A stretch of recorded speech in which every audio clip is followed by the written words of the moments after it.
الحمد للہ وکفا وسلام علی عباده الذین اصطفى اما بعد فاعوذ باللہ من الشیطان الرجیم بسم اللہ الرحمن الرحیم قال اللہ سبحانہ وتعالی فی کتابہ الکریم والفرقان العظیم من عمل صالحا من ذکر او انثى وهو مؤمن فلنحيينه حياة طيبة وقال النبي صلى الله عليه وسلم خير متاع الدنيا المرأة الصالحة سبحان ربك رب العزة عما يصفون وسلام على المرسلين والحمد لله رب العالمين اللهم صل على سيدنا محمد وعلى آل سيدنا محمد في أول كلامنا وأوسط كلامنا وآخر كلامنا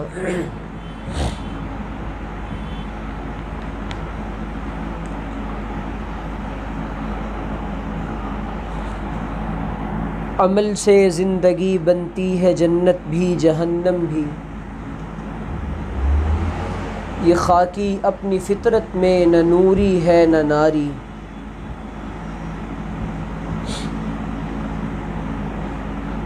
اللہ تعالیٰ نے انسان کو چند روزہ زندگی عطا فرمائی ہے، اور انسان دنیا کے اندر اللہ تعالیٰ نے ایک مختصر سی زندگی انسان کو رہنے دے چند دن کی عطا فرمائی ہے، اور عورتوں مردوں سب کو اللہ تعالیٰ نے اپنی عبادت کے لیے اور اپنی رضا کے لیے پیدا کیا ہے۔ یہ انسان کوئی درخت نہیں جو یوں ہی کھڑا رہے، یہ انسان کوئی پتھر نہیں جو یوں ہی پڑا رہے، بلکہ اللہ نے اس انسان کو ایک پیارا سا دل عطا فرمایا ہے۔ یہ جو دل ہے نا، یہ اصل میں اللہ کے رہنے کی جگہ ہے۔ یہ دنیا کی لذتوں کو پالنے کی جگہ نہیں ہے، دنیا بسانے کی جگہ یہ دل نہیں ہے، دنیا لگانے کی جگہ یہ دل نہیں ہے، دنیا کے اندر دل پھنسانے کی چیز نہیں ہے۔ دل یہ بیت اللہ ہے، مومن کا دل اللہ کا گھر ہے، مومن کا دل اللہ کا گھر ہے، اور ہر گھر والا یہ چاہتا ہے کہ میرے گھر جو مہمان آئے وہ عزت دار ہو، صاحب مقام ہو، شریف ہو، اور ایسے مہمان کو ٹھہراتا ہے، اس کی مہمان نوازی کرتا ہے، ضیافت کرتا ہے۔ لیکن ہم نے اللہ کی طرف سے آنے والے نیک خیالات کو ہمیشہ ٹھکرایا ہے، اللہ کی طرف سے آنے والے نیک خیالات کو ہم نے ہمیشہ ٹھکرایا ہے۔ دل کے اندر یہ خیال بھی تو آتا ہے نا کہ بھئی نماز پڑھی جائے، لیکن دل کہتا ہے انسان کے نہیں پڑھنی۔ دل کے اندر خیال آتا ہے کہ روزہ رکھا جائے، ذکر کیا جائے، تلاوت کی جائے، لیکن دلوں کے اندر آنے والے خیالات کا استقبال ہم نہیں کرتے۔ یہ نیک دل کے اندر، بھائی پنکھا چلا دو، دل کے اندر آنے والے نیک خیالات اچھے مہمان کی طرح ہیں۔ جی کیا بات سمجھ آئی؟ دل کے اندر آنے والے نیک خیالات اچھے مہمان کی طرح ہیں، ان کا استقبال کیا جاتا ہے تو یہ بار بار آتے ہیں، ان کو اگنور کیا جاتا ہے، نظر انداز کیا جاتا ہے تو اس کی توفیق ختم ہو جاتی ہے۔ بھائی کوئی کسی کے دروازے پر ایک بار جائے، وہ دروازہ نہ کھولے، پھر جائے پھر نہ کھولے، دوبارہ ملاقات کو جی چاہتا ہے۔ ہمارے دل میں کیسے کیسے خیالات آتے ہیں، لیکن ایسا کیوں ہوتا ہے؟ دنیا کی مشغولی۔ ہمارے پاس سب سے بڑا عذر یہ ہے جی کیا بتائیں، ہم تو بڑے مشغول ہیں، بہت بزی ہیں، زندگی کا نظام بہت شیڈیول بزی ہے، کیا کریں؟ یہی تو خیال آتا ہے کہ ہم بزی ہیں، ہمارا نظام بزی ہے، ہم لوگ بزی ہیں، کیا کریں؟ بات اصل میں یہ ہے کہ اللہ تعالیٰ نے انسان کو پیدا کیا کہ وہ مصروفیات میں رہ کر اللہ کو یاد کرے۔ ارے بھائی، اگر کوئی انسان فارغ ہو اور فراغت کے لمحے میں کہہ رہا جی میں تو بس 24 گھنٹے اللہ کا ذکر کرتا رہتا ہوں، اچھی بات ہے، لیکن یہ زیادہ اچھی بات ہے کہ ہم مشغول ہوں۔ کیسی مشغولیات کیا ہوتی ہیں؟ مشغولی دو طرح کی ہوتی ہے، یاد رکھیں، ایک جائز مشغولی، دوسرے ناجائز مشغولی۔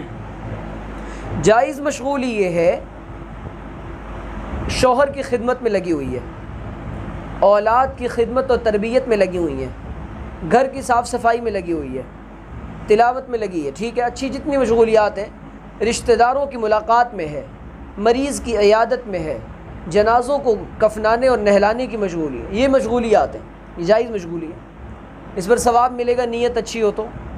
ناجائز مشغولی ہے کہ موبائل لے کر سارا دن بیٹھنا ہے۔ ناجائز مشغولی یہ ہے کہ موبائل کے ذریعے سے گھر پر گھنٹوں بات کرنی ہے۔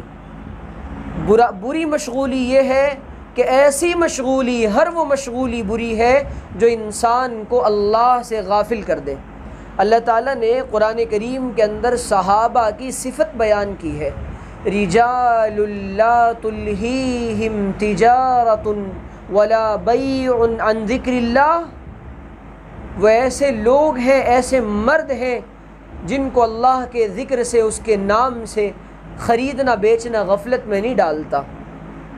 آج ہمیں تھوڑی سی مشغولی ہو جائے تو ہم کہتے ہیں نا بھائی کیا کریں، ذکر چھوٹ گیا، اللہ کی یاد چھوٹ گئی۔ اچھا، ذکر چھوٹنے کی وجہ سے، نمازیں چھوٹنے کی وجہ سے اس کا اثر گھریلو کام کاج پہ پڑتا ہے، انسان کے جسم پر پڑتا ہے، اس کا اثر دماغ پہ پڑتا ہے، اس کا اثر اولاد پہ پڑتا ہے، اس کا اثر کھانے کی لذت اور برکت پہ پڑتا ہے۔ یہ بات سمجھ نہیں آتی۔ نمازوں کی ترتیب بگاڑنے سے اور ذکر اللہ سے غفلت برتنے کی کا اثر یہ کھانوں کی بے برکتی اور کھانوں کی بے لذتی کا سبب ہے، جس کے دل کے اندر، جس کی وجہ سے مردوں کے دلوں میں، گھر کے مردوں کے دلوں میں انوارات پیدا نہیں ہوتے۔ جب انوارات پیدا نہیں ہوتے اور جب دل نورانی نہیں ہوتا تو دلوں کے اندر نیک خواہشات نہیں پنپتی، بلکہ برائی کے جذبات جنم لیتے ہیں۔ اللہ اللہ۔ تو عزیز بہنوں، عرض یہ کرنا چاہتا ہوں، اللہ تعالیٰ نے مختصر سی زندگی دی ہے۔ سب سے پہلے تو یہ کہ خواتین کو یہ چاہیے، پہلے نمبر پہ اللہ کی رضا۔ اور اللہ کی رضا کیسے ملتی ہے؟ درست عقیدے سے اور درست عمل سے۔ عقیدہ یہ بنیاد ہے، عمل اس بنیاد پر کھڑی عمارت ہے۔ عقیدہ درست نہیں تو عمل درست نہیں۔ عقیدہ لیڈر ہے اور عمل اس کے تابع ہے۔ آج ہمارا عقیدہ درست نہیں ہے، خواتین میں عقائد کا بگاڑ بہت زیادہ پیدا ہو گیا ہے۔ عقیدوں میں بنیادی عقیدہ یہ ہے، عقیدہ کس کو کہتے ہیں؟ وہ بات جو قرآن سے، حدیث سے ضروری طور پہ رسول اللہ سے ثابت ہو اور جس کا جاننا اور جس پر عمل کرنا ہر مسلمان پر فرض عین ہے، جس طریقے سے 5 وقت کی نماز فرض عین ہے۔ عقیدہ ہی نہیں پتہ، اب جناب وہ سجدے بھی ہو رہے ہیں لیکن عقیدہ فاسد ہونے کی وجہ سے عمل قبول نہیں کیا جا رہا۔ کسی کا عقیدہ یہ ہے کہ اللہ تعالیٰ نعوذ باللہ اپنے کاموں میں کسی کا شریک ہے، یا اس کے کاموں میں کوئی اور بھی شریک ہے، اس کے علاوہ بھی کوئی مرادیں پوری کرتا ہے، اس کے علاوہ بھی کسی در پہ دعا کی جاتی ہے، اور رسول اللہ صلی اللہ علیہ وسلم کے علاوہ بھی کسی طریقے میں کامیابی ہے، اور نعوذ باللہ ایسا نہ ہو کہ رسول اللہ صلی اللہ علیہ وسلم آخری نبی نہ ہو۔ یہ بھی عقیدہ اگر کسی کا، اور اللہ نہ کرے، اللہ نہ کرے، تو عبادات قبول نہیں ہوں گی۔ بہت سارے لوگوں کا عقیدہ ہے کہ دوبارہ مر کر انسان زندہ نہیں کیا جائے گا، اور یہ ذہن میں شیطان وسوسہ ڈالتا ہے کیسے نہیں کیا، کیسے کرے گا زندہ اللہ، اتنا بڑا انسان یہ مٹی میں مل جائے گا، یہ مٹی میں ملنے کے بعد یہ راکھ ہو جائے گا، یہ جل جائے گا، اس کی کوئی حیثیت نہیں ہوگی، یہ ذرات میں تبدیل ہو جائے گا، حشرات الارض اور زمین کے کیڑے اس کو کھائیں گے، آخر اللہ حساب کیسے لے گا؟ اللہ کہہ رہا الم یکو نطفۃ من منی یمنا نسوی بنانا، کیا ہم نے تجھ کو تیری انگلیوں کے پورے پوروں سے نہیں بنایا تھا، اور دوبارہ ہم اسی طریقے سے تجھ کو جمع کریں گے، اور اسی طریقے سے جو اللہ بغیر کسی نمونے کے، بغیر کسی مثال کے، بغیر کسی سیمپل کے، بغیر کسی تمثیل کے، بغیر کسی مثال کے اللہ بنانے پر قادر ہے، وہ اس انسان کو اتنا بڑا بنانے کے بعد، مارنے کے بعد بدرج اولا قادر ہے کہ وہ اس انسان جیسا انسان کو دوبارہ ویسا ہی بنائے۔ تو بات اصل میں یہ کہ عقیدہ سیکھنا چاہیے خواتین کو، 3 بنیادی عقیدے، توحید، رسالت، آخرت۔ توحید کے تعلق سے اللہ کی ذات و صفات میں کوئی شریک نہیں، اور یہ اس ایمان پر میں یہ عقیدے کی بات اس لیے کر رہا ہوں، اللہ نہ کرے اسپین کے اندر جو حالات آئے تھے، اللہ نہ کرے اور دنیا کے دیگر ممالک سے جو ایمان لوٹا گیا تھا اور نئی نسل کو جو ایمان سے پھیرنے کی کوشش کی گئی تھی اور ایمان پر جو ڈاکے ڈالے گئے تھے، تو وہ مائیں اپنی اولادوں کا ایمان اس لیے نہیں بچا سکیں کہ ان ماؤں کو اصل میں عقیدے کا پتہ نہیں تھا، ان کو نہیں پتہ تھا عقیدہ کیا ہے۔ اور ایک وقت آئے گا قرب قیامت سے پہلے، نبی کریم علیہ الصلاۃ والسلام نے فرمایا اسلام کا صرف نام رہ جائے گا، نام رہ جائے گا۔ لوگ کہیں گے، ایک بوڑھی عورت یا بوڑھا مرد یوں کہے گا، ہم سنا کرتے تھے کلمہ ہے لا الہ الا اللہ محمد رسول اللہ، اور ایک کتاب ہے جس کی ہمارے باپ دادا تلاوت کیا کرتے تھے، لا يبقى القرآن الا رسمه ولا يبقى القرآن الا اسمه، اسلام کا نام باقی رہ جائے گا اور قرآن کے صرف حروف اور صفحات باقی رہ جائیں گے۔ قرآن کے صفحات باقی ہوں گے، پتہ ہی نہیں ہوگا کیا لکھا ہوا ہے، سیکھا ہی نہیں کبھی۔ خواتین کے وراثت کے مسائل الگ، طلاق کے مسائل الگ، اور مخصوص مسائل الگ، عدت کے مسائل الگ، عدت وفات کے مسائل الگ۔ قرآن کریم نے سارے مسائل بتائے، یہاں تک کہ عورت کو اسلام نے ایسے حقوق عطا فرمائے کہ مرد کو یہ بتایا کہ یہ تیری ماں ہے، اور کتنی مدت تک اس نے تجھے پیٹ میں رکھا، پیٹ میں رکھنے کے بعد اس نے تجھے دودھ پلایا 24 مہینے تک، اس کے بعد چھڑانے لگی، اور اس کے بعد اس نے تجھے اپنی چھاتی سے لگائے رکھا۔ اور پھر یہ قرآن کہہ رہا ہے وَاخْفِضْ لَهُمَا جَنَاحَ الذُّلِّ مِنَ الرَّحْمَةِ، ان کے سامنے، ماں باپ کے سامنے پھر قرآن بتاتا ہے کیسے رہنا ہے، معاشرت کے آداب سکھا رہا ہے قرآن۔ عقائد کے بعد نمبر آتا ہے، ایمانیات کے بعد نمبر آتا ہے معاشرت کا، معاملات کا، اخلاقیات کا، عبادات کا۔ عقیدہ درست ہوگا تو عبادت درست ہوگی۔ بھائی پتہ ہی نہیں عبادت کر کس کے لیے رہا ہے، اور پھر عقیدہ درست ہونے کے لیے یہ معلوم ہونا چاہیے اللہ کا مقام کیا ہے، اللہ ہے کون۔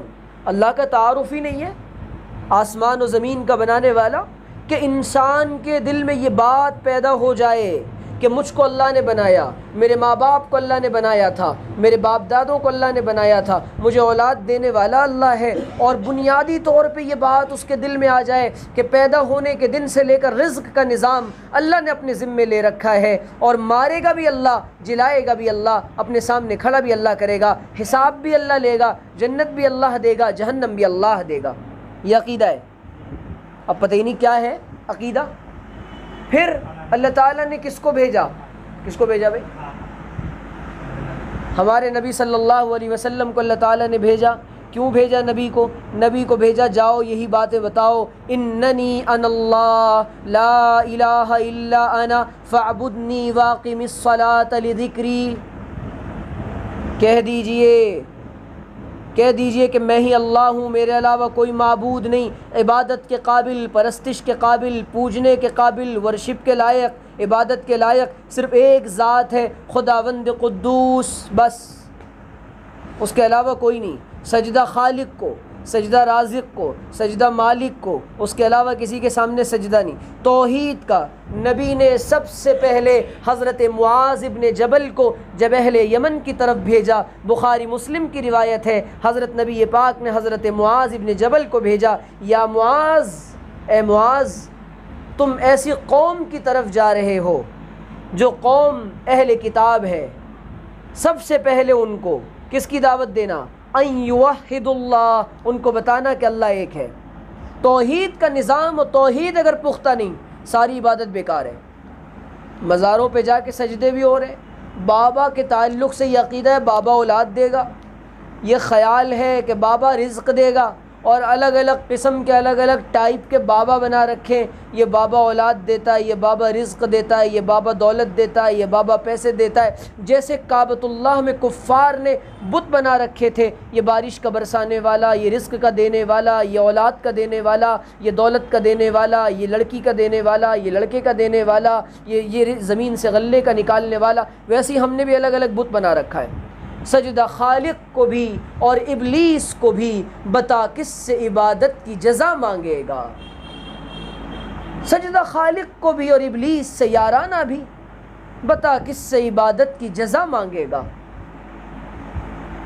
بات اصل میں یہ ہے کہ نبی کریم علیہ السلام نے پہلے یہ فرمایا، اور اتنی شدت کے ساتھ فرمایا ایک دوسرے صحابی کو حضور نے کہ اگر ان قتلت او حرقت، اگر تجھے قتل کر دیا جائے، شہید کر دیا جائے، سولی پر لٹکا دیا جائے، وَإِن صُلِبْتَ، اور تجھے سولی پر لٹکا دیا جائے، تجھے جلا دیا جائے، تیرے ٹکڑے ٹکڑے کر دیے جائیں، لیکن وَلَا تُشْرِكْ بِاللَّهِ شَيْئًا، اللہ کے ساتھ کسی کو شریک نہ کرنا۔ کائنات کا نظام وہ تنہا چلا رہا ہے، اور اللہ تعالیٰ نے عجیب انداز میں اپنا تعارف کروایا، اللہ لا الہ الا ہو الحی القیوم لا تأخذہ سنۃ ولا نوم۔ علماء کہتے ہیں نیند کی خصوصاً عموماً 4 قسمیں ہیں، خصوصاً 2 قسمیں۔ اب سن لیجئے، سنۃ ولا نوم، نہ اس کو اونگ آتی ہے نہ اس کو نیند آتی ہے، یہ پہلی قسم اور چوتھی قسم کو بیان کر کے کہہ دیا اللہ تعالیٰ نے، نہ اس کو اونگ آتی ہے نہ اس کو نیند آتی ہے۔ جیسے انسانوں کو کام کرنے کے بعد انگڑائیاں اور سستیاں اور اونگیں آتی ہیں، اللہ تعالیٰ اس کا بھی اس کی شان کو یہ زیب نہیں دیتا، وہ ہمیشہ سے دیکھ رہا ہے، اور ایسا ہے کہ جیسے زمین کو، کائنات کے نظام کو پورا دیکھ رہا ہے، اور وہ اللہ ایسے دیکھ رہا ہے کہ ساری کائنات اس کے سامنے ماضی بھی حال ہے، مستقبل بھی حال ہے، وہ سارا کچھ دیکھے جا رہا ہے۔ اس نے اپنے بندوں کے ذمے صرف ایک کام لگایا ہے، مجھے راضی کر کے آؤ، اور آگے اس آیت میں یہ بھی بتا دیا جب میں خدا ہوں، عبادت مجھے زیب دیتی ہے، پرستش مجھے زیب دیتی ہے، تو عبادت میرے علاوہ کسی اور کی نہ کرنا، دل کی آرزوئیں، ہاتھ اللہ کے سامنے اٹھانا، اور جب تمہیں ضرورت پڑ جائے واقیم الصلاۃ لذکری، میری یاد کے لیے نماز قائم کرنا۔ پھر دوسرا معاملہ آتا ہے عقائد کے بعد عبادات کا۔ عقیدہ پہلے پختہ کروایا جا رہا ہے، یہ قرآنی ترتیب ہے، عقیدہ پہلے پختہ کروایا جا رہا ہے، اس کے بعد عبادات پر زور دیا جا رہا ہے۔ پہلے مکی زمانے کے اندر ایمانیات پر محنت کرائی جا رہی ہے، ایمان کو مضبوط بنایا جا رہا ہے۔ حضرات صحابہ کہتے تھے تعلمنا الایمان ثم تعلمنا القرآن، سب سے پہلے ہم نے ایمان کو سیکھا، پھر ہم نے قرآن کو سیکھا ہے۔ آج ایمان کو بھی پتہ نہیں ایمان کیا ہے۔ ایمان نام ہے کہ یہ میں اپنی تمام تر آرزویں اور امیدیں اپنے اللہ سے لگاؤں، مجھے مخلوق سے کوئی کام نہ ہو۔ ایک اللہ والے کہیں جا رہے تھے، ان سے ایک بادشاہ نے پوچھا کہ بتائیں کچھ چاہیے؟ کہنے لگا تو بھی مخلوق میں بھی مخلوق، مخلوق سے مانگے یہ زیب نہیں دیتا، اور کوئی کسی کو کچھ نہیں دے سکتا، خالق سے مانگتا ہوں میں، خالق سے۔ ایسا ہے جو خوشی سے دیتا ہے، کسی سے کہتا بھی نہیں اور دے کر واپس بھی نہیں لیتا، اور اتنی نعمتیں، کروڑوں نعمتیں اللہ تعالیٰ نے عطا فرمائی ہیں، اس کے بعد بھی ہم سے حساب نہیں مانگا۔ ان تعدوا نعمت اللہ لا تحصوها، گننا چاہو تو گن نہیں سکتے، اتنی نعمتیں، نعمتوں کے ساتھ نعمتیں جڑی ہوئی ہیں۔ انسان کو پیاس لگ رہی ہے، یہ نعمت ہے، پانی پی رہا ہے، پانی گلے کے گھونٹ گھونٹ گلے سے اتر رہا ہے، یہ نعمت ہے۔ اس کے بعد اس پانی کا ذائقہ آ رہا ہے، یہ نعمت ہے۔ پانی اپنے مقام پر جا رہا ہے، یہ نعمت ہے، پانی کے ذریعے پیاس بجھ رہی ہے، یہ نعمت ہے، پانی پینے کے بعد پیاس نہیں لگ رہی، یہ نعمت ہے، پانی اپنے مقام پر جا کر نہیں نکل رہا، یہ نعمت ہے، اسی پانی کو آنکھوں سے نکالتا ہے، اسی پانی کو بدن کے ذریعے نکالتا ہے، اسی پانی کو دونوں مقام سے نکالتا ہے، اسی پانی کو خون بناتا ہے، اسی پانی کے ذریعے سارے باڈی کے نظام کو چلاتا ہے۔ اور اللہ کہہ رہے ہیں ان تعدوا نعمت اللہ لا تحصوها، یہ میری نعمتیں ہیں جن کو تم گن نہیں سکتے۔ اتنی نعمتیں دینے کے بعد پھر ایک بات کہتا ہے، میرے بن جاؤ، میرے بن جاؤ، میری بندگی کرو، میرے علاوہ کسی کی بندگی نہ کرو۔ اور خاص طور پہ نبی اکرم صلی اللہ علیہ وسلم جب حضرات صحابہ سے بیعت لیتے تھے تو صحابہ سے کہلواتے تھے یوں کہو کہ ہم شرک نہیں کریں گے۔ حضرات صحابیات سے بیعت لیتے تھے، حضور کہلواتے تھے یوں کہو کہ تم شرک نہیں کرو گی، الگ سے کہلوایا جا رہا ہے۔ عورتوں کے لیے مستقل احکامات بیان کیے جا رہے ہیں، کیوں؟ جنت میں عورتوں کو بھی جانا ہے، مردوں کو بھی جانا ہے، یہ دونوں کے لیے اللہ تعالیٰ نے بنایا۔ اور اللہ کس کو عطا فرمائے گا؟ من عمل صالحا۔ پھر اس کے بعد اللہ کہہ رہا ہے جانتے ہو عبادت کس کو کہتے ہیں؟ نیک، اور میری رضا کس سے ملتی ہے؟ نیک عمل سے، وہ عمل جو مجھ کو خوش کر دے، وہ عمل جو مجھے راضی کر دے، وہ عمل جو جنت میں لے جانے کا ذریعہ بن جائے، وہ عمل جو جہنم سے بچانے کا ذریعہ بن جائے، وہ عمل جس پر میری رضا ملتی ہے، اور وہ عمل جس سے میں ناراض ہوتا ہوں اس کو چھوڑ دو۔ اتنا سا کام ہے، بس اتنا سا کام ہے۔ لیکن آج ہم نے اپنی زندگی کو دوسرے رخ پر ڈال رکھا ہے، نہ ہم نے عقائد کو سیکھا، نہ عبادات کو سیکھا۔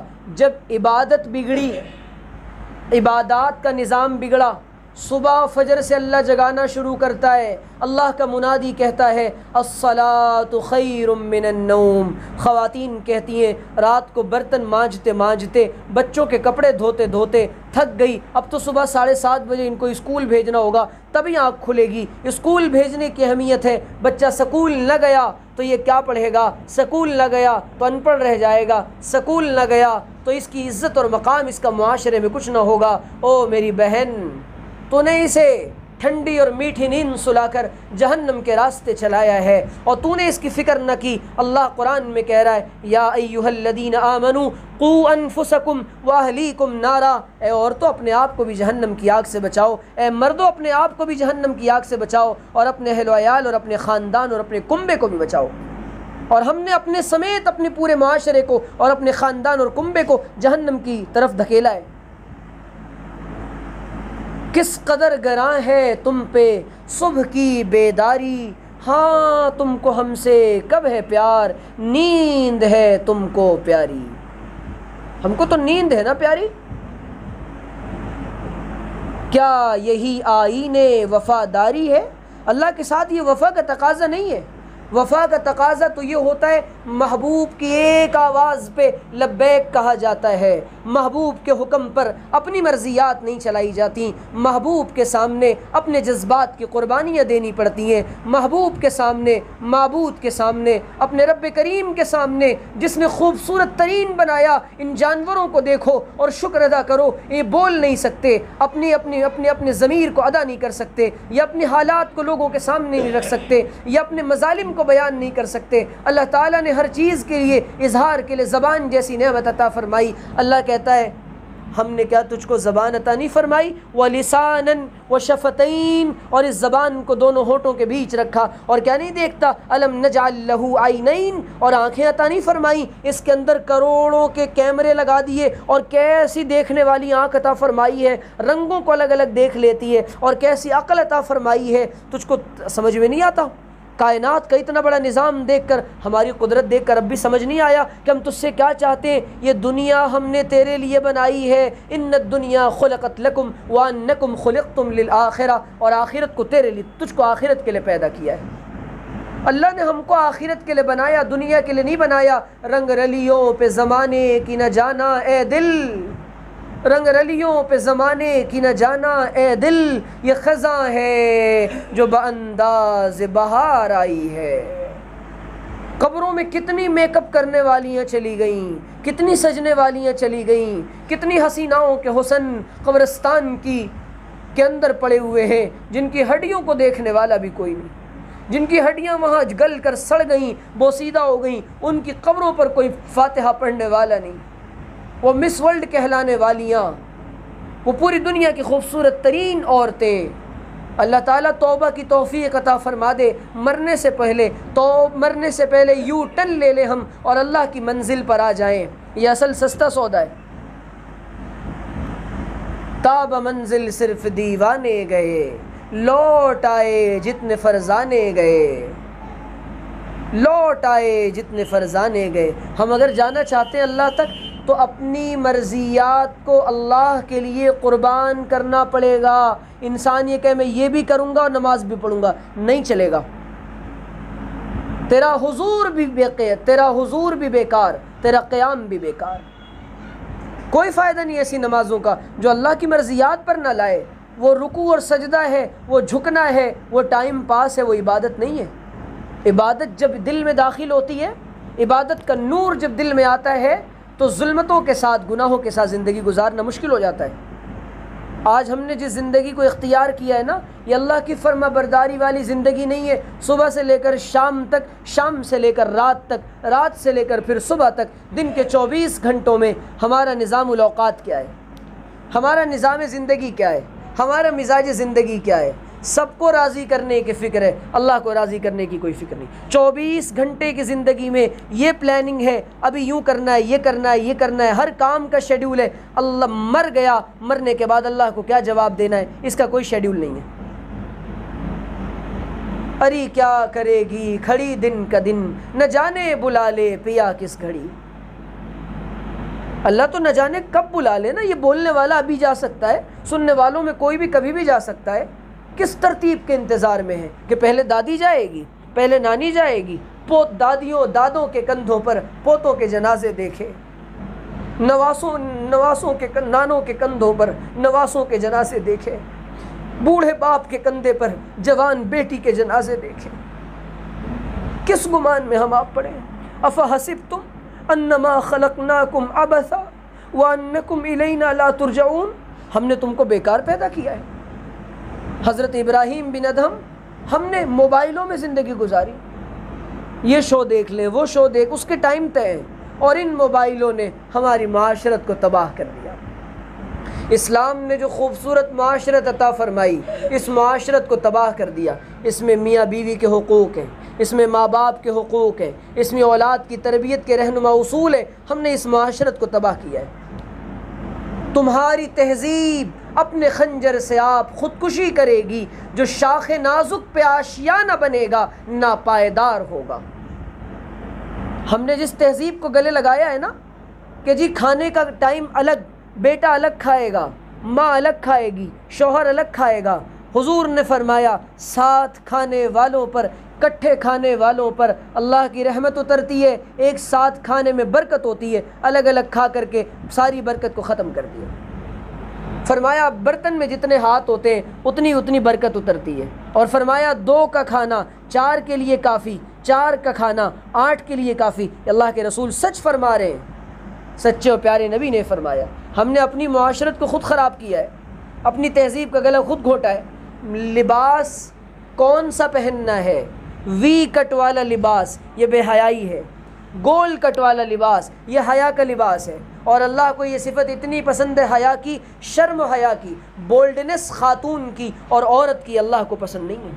وہ جھجکنے والی ہو، وہ شرمانے والی ہو، وہ اترانے والی اور مٹکنے والی نہ ہو، وہ اپنی چال لوگوں کو دکھانے والی نہ ہو، وہ حیا کرنے والی ہو، لجاجت کرنے والی ہو، شرم کرنے والی ہو۔ اور اللہ کو اتنی پسند آئی یہ حیا کی صفت کہ اللہ تعالیٰ نے حضرت شعیب کی بیٹی کے چلنے کی کیفیت کو بیان کیا، تمشی علی استحیاء، اوہو وہ چل رہی ہے تو حیا کے ساتھ چل رہی ہے، باعزت، با کردار، باعظمت، باوقار، مہذب باپ کی، مہذب، باعزت، با کردار اور بعظمت بیٹی چل رہی ہے، قرآن پھر منظر کھینچتا ہے اور پیغام دیتا ہے، او اسلام مسلمانوں کی عورتوں، اگر تم باعزت ہو، اگر تم بعظمت ہو، اگر تم با کردار ہو، اگر تم عزت والی ہو، تو دیکھو اس میں تمہارے باپ کی بھی عزت، تمہارے شوہر کی بھی عزت، تمہارے اولادوں کی بھی عزت، یہ طریقہ ہے جو انبیاء کی بیٹیوں کا طریقہ ہے اور جنت والی عورتوں کا طریقہ ہے۔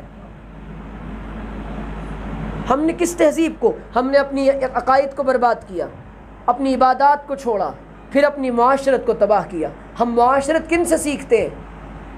ان لوگوں سے معاشرت سیکھ رہے جن کو پتہ نہیں ہماری اولاد کون ہے، جن کو پتہ نہیں کہ ہمارے بچے کون ہیں، ان سے پتہ نہیں کہ جن کو پتہ نہیں کہ کھانا کیا کھانا ہے، جن کو پتہ نہیں کہ کپڑے کتنے پہننے ہیں، جن کو پتہ نہیں کہ اولاد کی تربیت کیسے کی جاتی ہے، اور اس سے معاشرت سیکھ رہے جن کو بوڑھے ماں باپ بوجھ لگتے ہیں اور وہ اولڈ ایج ہاؤس میں بچوں کو، ماں باپ کو چھوڑ آتے ہیں۔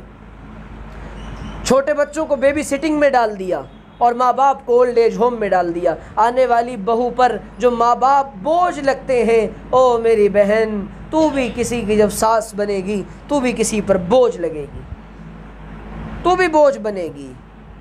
تجھ پر اگر کسی کے ماں باپ بوجھ ہیں، تیرے اوپر اگر کسی کے بوڑھے ماں باپ شاق گزرتے ہیں، ان کی باتیں تجھے بری لگتی ہیں، تو جب بوڑھی ہوگی، تیری زبان جب لڑکھڑائے گی، تو نے جیسے ایک جوان بیٹے کو اس کے ماں باپ سے جدا کیا ہے، کل کو تو بھی جب بوڑھی ہوگی۔ یہ مکافات عمل کی دنیا ہے، چیزیں پلٹ کر آتی ہیں، گھبراؤ نہیں، پریشان نہ ہو، چھوڑو نہیں، دور نہیں وہ دن جب تو بھی بوڑھی ہو جائے گی اور چلنے کو محتاج ہوگی۔ تو نے جس کو سہارا بنایا تھا، اللہ تیرے اس سہارے کو تجھ سے چھینے گا اور کہے گا میرے علاوہ تو نے جس کو سہارا سمجھا تھا اس نے سب سے پہلے تجھے چھوڑا ہے۔ اللہ ان سہاروں سے بے سہارا کر کے بتاتا ہے، اللہ کو اپنا سہارا بنائیں، اللہ کو منزل بنائیں، اور اللہ کو منزل بنانے والوں کے لیے اللہ لوگوں کے دلوں میں محبت ڈالتا ہے۔ اولادیں جب ماں باپ نیکی پر آتے ہیں، اولاد کے دل میں اللہ خود بخود محبت ڈالتا ہے، خود بخود محبت ڈالتا ہے۔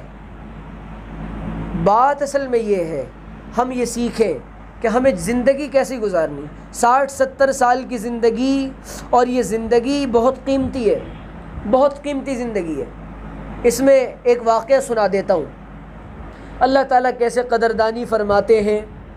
گناہ ہو گئے، ہم نے اپنی تمام چیزوں کو برباد کیا، اب توبہ کرنے کے بعد انسان سچے دل سے ارادہ کرے، اللہ اب جو زندگی گزر گئی بڑی غفلتوں میں گزر گئی، اب آپ کا دین بھی سیکھیں گے، آپ کا قرآن بھی سیکھیں گے۔ کسی پڑھنے والی خاتون سے قرآن سیکھ لیں، قرآن کریم کو درست پڑھنا یہ نماز کی درستگی کے لیے ضروری ہے۔ ساری زندگی الحمدللہ رب العالمین الرحمن الرحیم مالک یوم الدین ایاک نعبد، اس طریقے سے غلط قرآن پڑھا، اب کہہ رہے ہیں جی حضرت کیا بتائیں دعا قبول نہیں ہوتی۔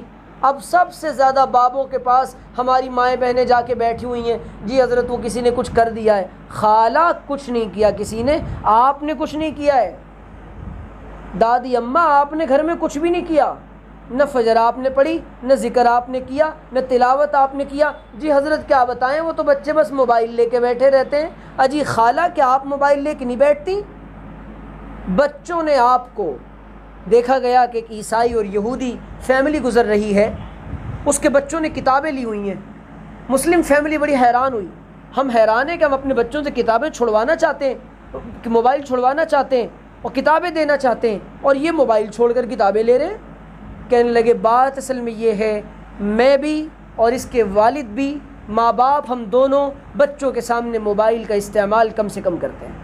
یہ ہمارا، ہم سب کا مرض ہے، ہم سب شامل ہیں اس میں، ہم سب شامل ہیں اس میں۔ پھر کیا دکھانا ہے بچوں کو؟ کارٹون دکھانا ہے، پھر بچہ کارٹون جیسی حرکت کر رہا ہے، اس کے جو بیڈ امپیکٹس اس کے دماغ پر پڑ رہے ہیں اس کا اندازہ نہیں ہے ہم کو، اس کی سوچ پر، اس کے خیال پر، اس کورے کاغذ پر ہم کیا لکھ رہے ہیں۔ تو اس لیے دین گھروں میں لاؤ، دین دیکھو۔ ایک واقعہ سنو، پھر ایک دو بات سنیے۔ سب سے پہلی بات یہ ہے، ایک خاتون تھی، وہ خاتون فلموں میں کام کیا کرتی تھی، ان کا نام تھا لیلا حلو، سویٹ لیلا، اس نے اپنا نام رکھا تھا۔ اب بیچاری وہ اداکارہ، گلوکارہ، ناچنے والی، گانے والی، اس کو بہت شدید عجیب و غریب قسم کی بیماری ہو گئی، جب پاپ کا گھڑا بھرتا ہے نا، اللہ تعالیٰ پھر کبھی کبھی ایسے آزماتا ہے، اللہ تعالیٰ پھر کبھی کبھی ایسے پن کرتا ہے، اب سمجھ جا۔ وہ بھی جن کو توبہ کی توفیق دینی ہوتی ہے ان کو، ضروری نہیں کہ ہم سب کو توبہ کی توفیق مل جائے۔ مرنے سے پہلے توبہ کی توفیق مل جانا یہ بہت سستا سودا ہے، یقین مانے۔ مر جانے کے بعد انسان کہے گا یہ میرا نام اعمال ہے، وَوَجَدُوا مَا عَمِلُوا حَاضِرًا اوہو لا یغادر صغیرة ولا کبیرة الا احصاها۔ ارے اس نے نہ ایک چھوٹی سی بات کو چھوڑا نہ بڑی بات کو چھوڑا، رات دن کے سارے کارنامے اس میں لکھے ہوئے، سب آ گیا سامنے۔ تو اسی لیے اس سے پہلے تو خاتون تھی، بیمار پڑ گئی بیچاری وہ، اب دنیا کے ایک ملک میں گئی، مثال کے طور پہ وہ جرمنی گئی، جرمنی میں گئی تو ڈاکٹر نے کہا یہ لاسٹ اسٹیج ہے ان کا، ان کو یہاں سے لے کر جاؤ۔ بیماری ایسی تھی کہ بالکل اس کو باریک لباس پہننا پڑتا تھا، خارش کی بیماری ہو گئی، اور اندر کے سارے اعضاء اس کے سڑنے لگے، گردے جواب دینے لگے، سارا جسم کا نظام اندرونی بگڑ گیا۔ اس نے کہا آپ کیا کریں؟ دنیا کے سب سے بڑے ڈاکٹر جرمنی کے اندر گئی، جرمنی والوں نے کہا آپ نے آتے آتے بڑی تاخیر کر دی، یہاں کچھ نہیں ہو سکتا، فلاں ملک جاؤ۔ انہوں نے کہا چلو ٹھیک ہے فلاں ملک جاتے ہیں، وہاں گئے تو انہوں نے کہا آپ نے آتے آتے بڑی تاخیر کر دی، وہاں پر بھی کچھ نہیں ہوا۔ تیسرے ملک گئے، تیسرے ملک میں بھی کچھ نہیں ہوا۔ ڈاکٹروں نے کہا اب آپ چند دن کی مہمان ہیں، لہٰذا علاج کی کوشش نہ کریں، اب آپ اللہ سے تعلق کی کوشش کریں۔ یہ اس کے دل دماغ میں یہ بات آ گئی کہ اب تو بس چند روز کی زندگی رہ گئی ہے، یہ اچھی بات ہے کہ مرنے سے پہلے پتہ چل جائے کہ مرنے والا ہوں۔ حضور تو خود فرما رہے موتوا قبل ان تموت، مر جاؤ اس سے پہلے کہ مرنے والے ہو، مر جاؤ، یعنی اپنے آپ کو مردوں میں شمار کیا کرو، زندوں میں شمار نہ کیا کرو۔ سارا وبال، سارا فساد، سارے گناہ کی جڑ یہی تو ہے کہ ہم اپنے آپ کو زندہ سمجھتے ہیں۔ ارے بھائی یوں سمجھو نا کہ میرا جنازہ پڑا ہوا ہے، ابھی اسی لیے فرمایا حضور نے موت کو توڑ دینے والی چیز ہادم اللذات، یعنی الموت، موت کو توڑ دینے والی چیز، کثرت سے موت کو، لذتوں کو توڑ دینے والی چیز، موت کو کثرت سے یاد کرو۔ آج ہمارے یہاں موت کے تذکرے کا ہے، ہنسی ہے، ٹھاکے ہیں ماشاءاللہ، باتیں ہیں، گپیں ہیں، برائیاں ہیں، غیبتیں ہیں، چغلیاں ہیں۔ اگر خواتین اپنی باتوں سے جھوٹ، بہتان، غیبت، چغلی یہ نکال دے تو صرف خاموشی بچتی ہے، صرف خاموشی۔ چپ رہنے سے بہتر کوئی نیکی نہیں۔ عبادت کرو، گھر میں رہو، اپنی نیکیوں پر اللہ کا شکر ادا کرو اور گناہوں پہ رو۔ اب وہ خاتون نے کہا بس چند دن کی زندگی بچی ہے، ایسا کرتی ہوں کہ حج یا عمرے کے سفر پہ جاتی ہوں۔ اپنے شوہر کو لیا، عمرے کے سفر پہ تیار ہو گئی، سارے کاغذات تیار ہو گئے، یہ بھی پتہ نہیں کہ راستے میں مرے گی یا جیے گی۔ اس نے کیا کیا کہ کہیں پر سن لیا استغفار اور درود شریف سے اللہ تعالیٰ کی رحمت متوجہ ہوتی ہے، اور استغفار اور درود شریف سے اللہ تعالیٰ کی رحمت خاصہ نازل ہوتی ہے، اور اللہ تعالیٰ استغفار اور درود شریف سے بیماروں کو شفا یاب کرتے ہیں، اللہ تعالیٰ استغفار کرنے والے کی توبہ قبول کرتے ہیں۔ اس نے پڑھنا شروع کر دیا، اب اس نے بڑی کثرت سے استغفار پڑھنا شروع کیا، استغفار پڑھتی رہی، توبہ کرتی رہی، معافی مانگتی رہی، اللہ میں مر جاؤں تو مجھے معاف کر دینا، اللہ میں مجھے مرنے سے پہلے معاف کر دینا، اللہ مجھے مرنے سے پہلے معاف کر دینا۔ یہ بات وہ کہتی رہی، بالآخر حرم مکہ پہنچی۔ حرم مکہ پہنچی، کعبۃ اللہ کو دیکھ کر کیا کیفیت بنی ہوگی اس کی۔ اب اس نے جا کر فوراً سجدے میں گر گئی، بیٹھ کر بیت اللہ کے سامنے رونے لگی کہ لگی اللہ تو نے اپنی رحمت سے مجھے اپنے گھر پہنچایا ہے، میرے مالک مجھے یہاں سے خالی ہاتھ نہ لوٹانا، اللہ تعالیٰ میں یا تو مجھے میری توبہ قبول فرما لے، اور اللہ اگر مجھے موت دینا یہ تو میری توبہ کے ساتھ موت عطا فرما۔ اس کے بعد اب جب طواف کا موقع آیا اور سعی کا موقع آیا تو سعی کے درمیان صفا و مروہ پہ دوڑ رہی ہے، چل رہی ہے صفا و مروہ پہ، چلتے چلتے زمزم پی رہی ہے، دعائیں کر رہی ہے، زمزم پیتی ہے، استغفار کرتی ہے۔ 8-10 دن وہ مدینہ منورہ پہنچی، مکہ مکرمہ سے بالکل 8-10 دن کے عمرہ مکمل کرنے کے بعد 8-10 دن مکہ مکرمہ میں گزارنے کے بعد مدینہ منورہ پہنچی. اس کے شوہر نے کہا ایسا لگتا ہے کہ ایک بار تمہیں ڈاکٹر سے کنسلٹ کر لینا چاہیے. مدینے کے کسی ڈاکٹر سے کنسلٹ کیا. مدینے کے ڈاکٹر نے کہا آپ کو کوئی بیماری نہیں ہے, آپ بالکل شفا یاب ہیں. یہ عمل کی برکت ہوتی ہے, باتوں سے اللہ تعالیٰ کچھ نہیں دیتا, اللہ کے عمل کا سکہ چلتا ہے. دوائی جیب میں رکھ لی جائے, گھر بھر لیے جائیں, دواؤں سے شفا نہیں ملتی, کھانا پڑتا ہے. عمل کے بارے میں معلوم ہو کہ جی استغفار کا یہ فائدہ, درود شریف کا یہ فائدہ, ہم کرنے کو تیار نہیں, کرنے کو تیار نہیں.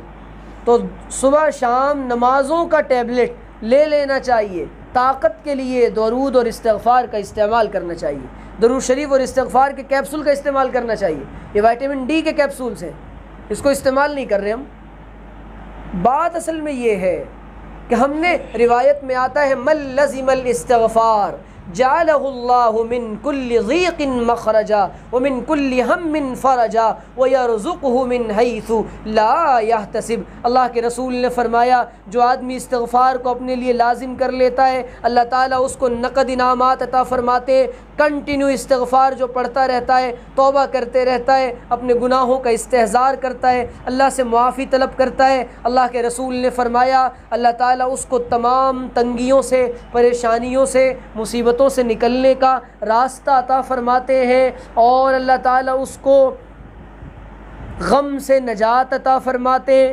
آج ہمارے یہاں کہا جاتا ہے نا جی کیا بتائیں حضرت, بڑا ٹینشن ہے, بہت ڈپریشن ہے. ٹینشن اور ڈپریشن کا یہ مرض اسلام کی کسی کتاب میں نہیں لکھا, مسلمانوں کی کسی کتاب میں ٹینشن اور ڈپریشن کا کوئی لفظ نہیں ہے.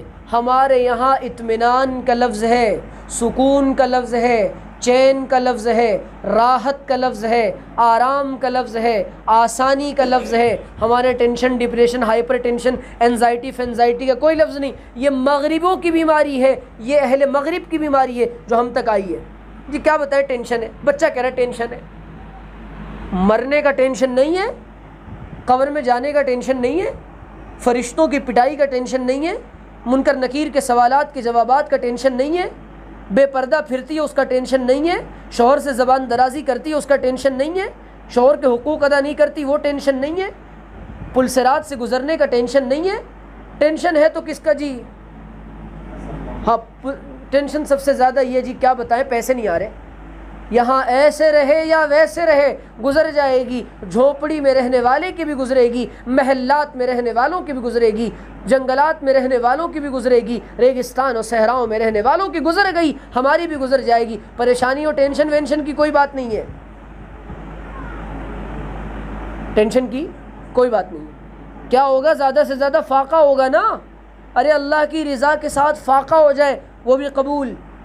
اللہ سے یہ مانگنا نہیں چاہیے, حال اپنے اوپر مانگنا نہیں چاہیے, یا اللہ مجھے غریب بنا دے, یہ دعا نہیں کرنی چاہیے. آ جائے تو قبول کر لینا چاہیے. یہی صبر ہے اور صبر جمیل ہے.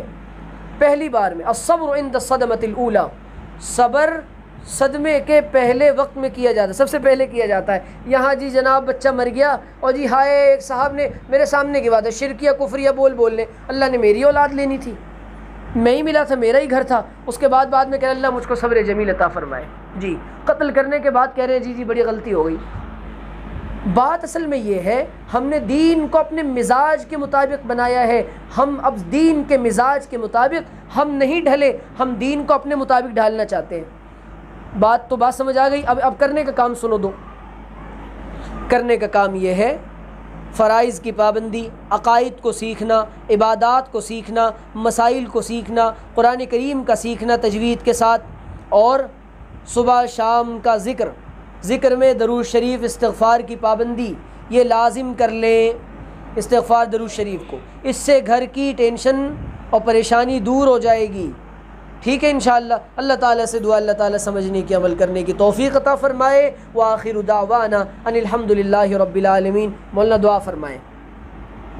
الحمدللہ رب العالمین والصلاة والسلام علی سید الانبیاء والمرسلین اللہم صلی علی سیدنا محمد المعدن الجود والکرم ربنا آتنا فی الدنیا حسنہ وفی الآخرۃ حسنہ وقنا عذاب النار ربنا ظلمنا انفسنا وإن لم تغفر لنا وترحمنا لنكونن من الخاسرین اللہم لا مانع لما أعطیت ولا معطی لما منعت ولا ينفع ذا الجد منك الجد اللہم لا نحصی ثناء علیک انت کما اثنیت علی نفسک۔ پیارے اللہ، ہم آپ کے عاجز اور مسکین بندے اور بندیاں آپ کے دربار میں حاضر ہیں، رب کریم ہاتھ پھیلائے بیٹھے ہیں، اللہ معاف فرما دیجئے۔ اللہ ظاہر میں بندے ہیں، ویسے بڑے گندے ہیں، ہم اپنا حال جانتے ہیں، اللہ ہمارے حال درست فرما دیجئے، ظاہر باطن درست فرما دیجئے، ظاہر باطن یکساں کر دیجئے، قلب میں اپنی محبت ڈال دیجئے، ذکر پر مداومت دے دیجئے، زبان پر اخلاص کے بول عطا فرما دیجئے، حکمت کے بول عطا فرما دیجئے، زبان میں تاثیر دے دیجئے، رب کریم راضی ہو جائیے، اللہ ایسے راضی ہوئیے کہ پھر کبھی گمراہ نہ ہوئیے، اللہ اولاد کو آنکھوں کی ٹھنڈک بنا دیجئے،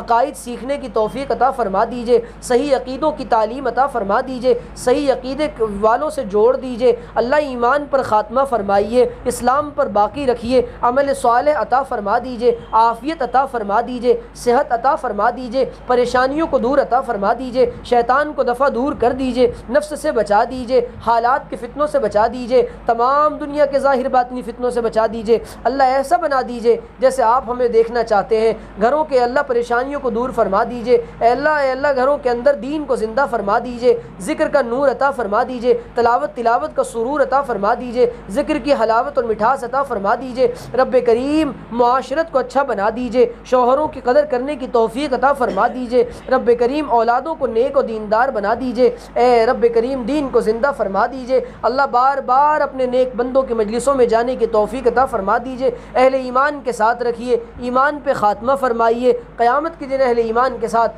حشر فرمائیے۔ ربنا تقبل منا انک انت السمیع العلیم وانک انت التواب الرحیم، ربنا اغفر لنا ولاخواننا الذین سبقونا بالایمان، سبحان ربک رب العزة عما یصفون وسلام علی المرسلین والحمد للہ رب العالمین۔